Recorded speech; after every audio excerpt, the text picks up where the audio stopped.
In this section, we are going to do a little bit of styling to our homepage component. The style of an application is usually not as important as the functionality of an application, but there is definitely a good value to designing well-styled components or applications.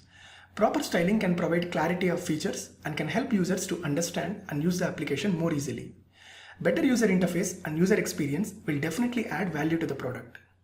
And when coding in HTML, you have probably experienced having to write and think about the entire document of a page at a time.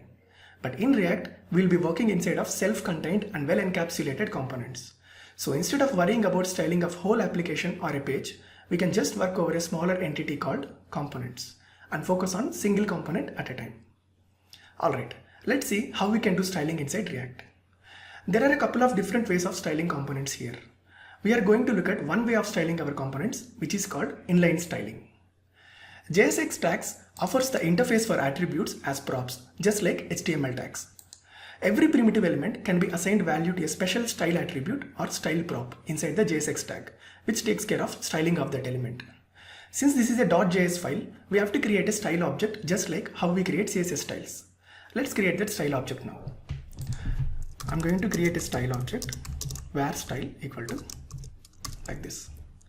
Okay, and what I want to do is that I want to position my welcome text to the center with some increased font size and with some different color. Okay, let's add some fields to our style object now. So I'm going to add text align to be center, to align the text center.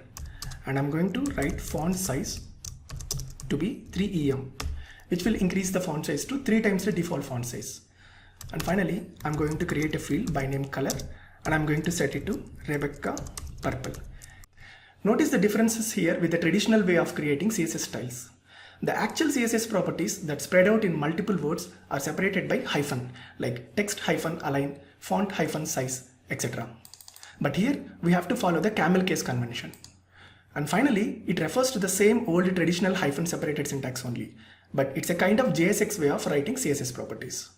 So always follow camel case when you are writing CSS properties inside JavaScript object. Also, we don't need to put the fields in quotes since it's a JavaScript object key. Whereas the value for the property remains the same as of what we normally do inside CSS. Now that we have defined the style object, let's use it. Now the question is, where do we put it? Since we have created this style especially for the text that is appearing on the screen and that text is enclosed in an h1 tag, it is totally legitimate to assign this style object to the style attribute of h1 component. Let's do it now. So I'm going to define a style prop and I'm going to set its value to style object to what we have defined just now. Okay, and we all know that the JavaScript expressions that would be going inside JSX, either attributes or children, should be wrapped inside braces. Hence, we assign our style object to style attribute of JSX like this. Okay, and I can spread it over multiple lines to make it appear easy on eyes. Fine. This is what we refer to as inline styling in React components. Let's save it and head over to our browser to check the output on the web page. And we got a nice looking centered text on the UI with a CSS named color Rebecca purple along with the 3 times increased font size. Okay.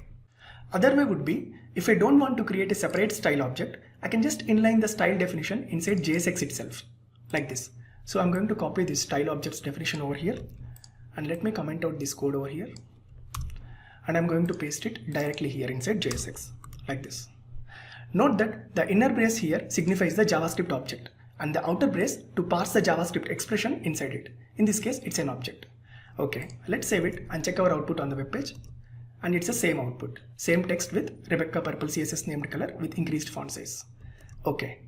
Generally, we prefer this approach only when there are a couple of properties inside the style object. Otherwise, it bloats the JSX code. So in that case, where the CSS properties to be defined here are more, we can create a separate object. Other benefit of creating a separate object would be reusability.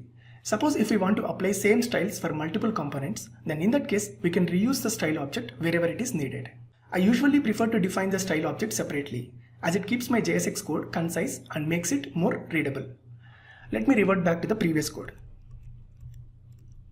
One quick thing I want to convey here, if we do some sort of mistake in writing these properties, like if I do mistake while spelling the key or value, or not writing the key in camel case, or not writing proper associated value for the key, like if I give text align to be 10 pixels, something like that.